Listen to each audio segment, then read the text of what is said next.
Hi traders, in this video I just want to go over a couple of changes that have been implemented on the TradingView platform since I recorded a lot of this course material that we're about to dive into relating to strategy scripts and the backtester system in TradingView. Very recently, the TradingView developers have implemented some changes to how the strategy tester works that has eliminated some of the limitations that I've mentioned in the course material.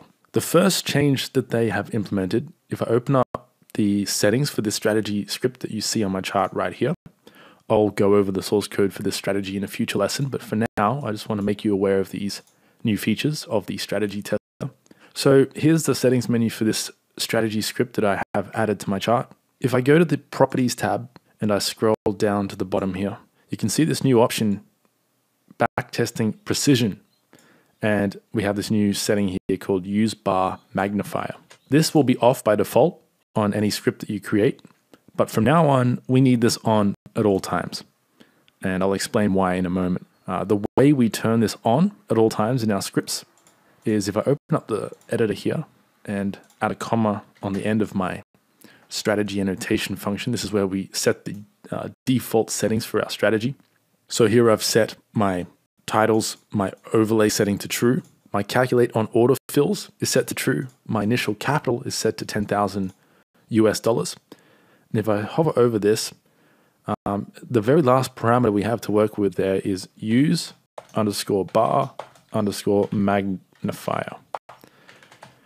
We need to set this to true on every single script we create.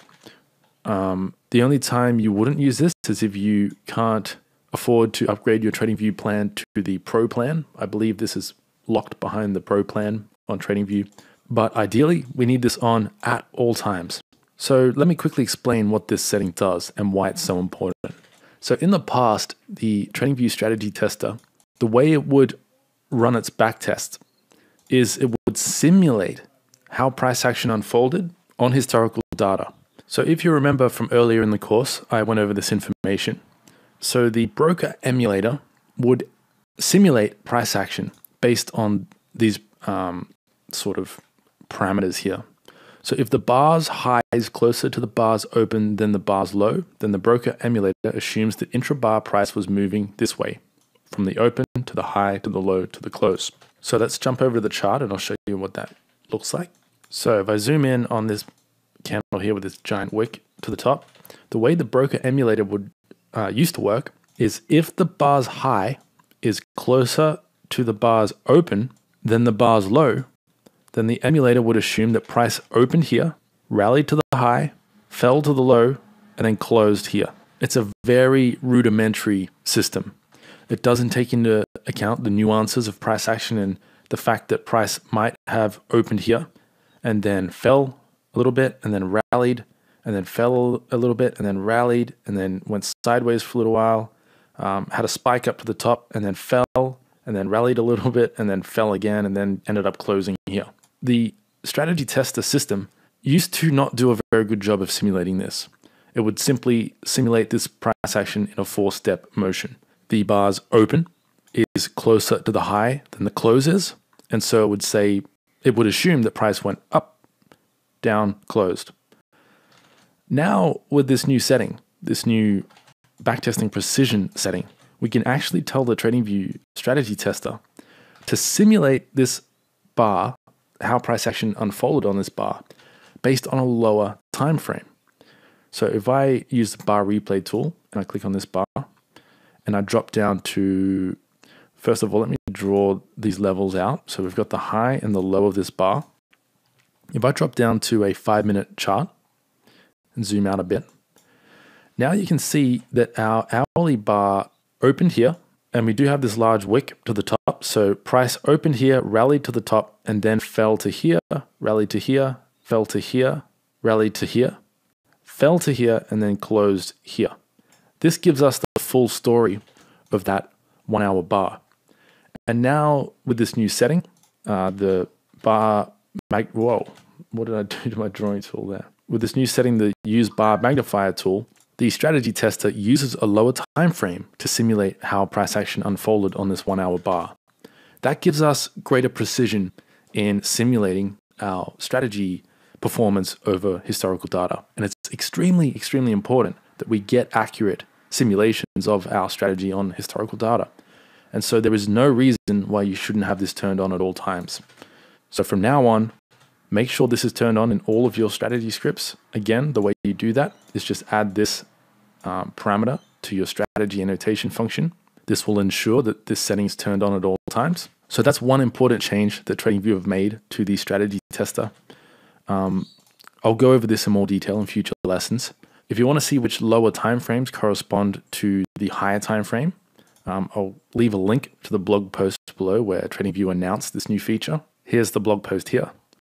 So they've structured this table in a weird way, but this means that if your time frame is less than 240, so 4 hours, all the way down to 60, so the 60-minute chart, then the intrabar time frame that is used to simulate your historical price action, the way that the bar unfolded, is the 5-minute chart.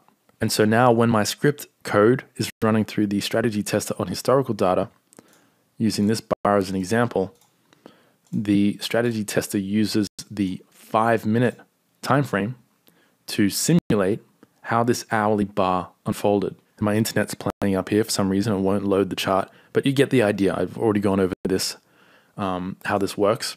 And so the 5-minute time frame will show a different story on how this hourly bar really unfolded. The reason why this is important is because, so let me find an example here. The problem I'm going to have is that I need to find a recent example because you can only load historical data so far back on TradingView. So I might need to go through a few different pairs here to find a recent example. All right, here we have a trade that might just work. If I zoom in here, this is perfect. So notice that the strategy tester is saying that this trade was closed for a profit. Our take profit was hit. We entered short on the open of this bar after our setup candle was detected. Our stop loss was here, our take profit there. The strategy tester reckons that this trade won. In the past, without this turned on, it's possible that this strategy tester would record this winning trade inaccurately when it was actually a losing trade. Price opened here and maybe it rallied up and hit our stop loss, then rallied down to hit our take profit after we'd already taken a loss, and then rallied up and closed up here. We don't know how price unfolded on this bar, but by turning this setting on, if I use the bar replay tool here and we draw on our stops and targets, when my terrible Australian internet finally loads the script, there we go. If I put my stop loss and my take profit on the chart, and then we drop down to a 5-minute time frame, that's what the hourly time frame uses as its lower time frame reference point when simulating intrabar price action on historical data. If I click on the 5-minute time frame, here we go. You can clearly see that price came close to our stop loss. Depending on the spread, this might have been a losing trade, but that's a different can of worms altogether. But in this particular case, our stop loss was not hit. Price fell to hit our take profit and then rallied past our stop loss. That's what the strategy tester is doing when we have this setting turned on, as I've mentioned several times now, but I need to make this very clear that you guys understand this because it's really important. And so this trade was accurately simulated by the strategy tester as a winning trade based on that lower time frame price action. So that's one new really important adjustment that the TradingView developers have made to the strategy tester. And from now on, we keep this on at all times. The second important adjustment they've made is this brand new deep backtesting beta system. And basically what this does is if you have this turned on, our strategy is being simulated across all of the bars that are loaded onto our chart. So if I go all the way back to the last bar on my chart, or the very first bar on my chart, that's right here. If I zoom in, put a vertical line there, you can see that this bar is the 2nd of January 2019 at 8 a.m.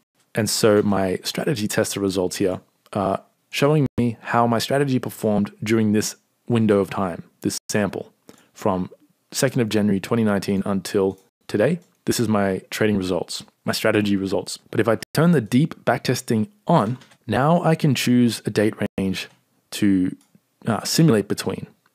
So now I can trade all the way back to 2005 up until today. And if I click Generate Report, I make sure that I've got this turned on, click Generate Report. Now, this will take a little while, especially if you've got this setting turned on. It will take quite a bit longer because the strategy tester needs to simulate that intra-bar price action on every single hourly bar all the way back to 1st of January 2005. But what this tester system will now spit out when this backtest is completed, the data here will include every trade from 2005 until now. And there you go. You can see we have 352 trades. That's because I'm on a broker that doesn't have a lot of historical data. If I go to a different one, let's go to Oanda and do exactly the same thing. Oanda has price data that goes back until pre-2005, but I'll leave it at 2005 for now. Click Generate Report.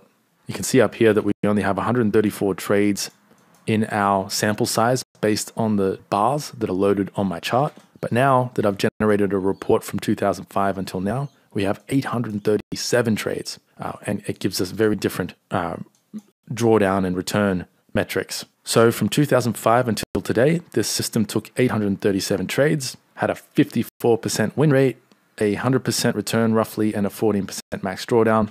Not ideal for such a long time frame. 17 years to double your money is a long time, but that's not the point of today's lesson. This is just an example, and obviously the idea is to find a strategy that works on multiple pairs, multiple markets, perhaps even multiple time frames.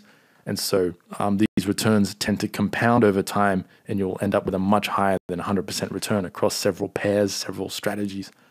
But the point here is this deep backtesting system has just run our script on historical data from 2005 until now, instead of just from, the 2nd of January 2019.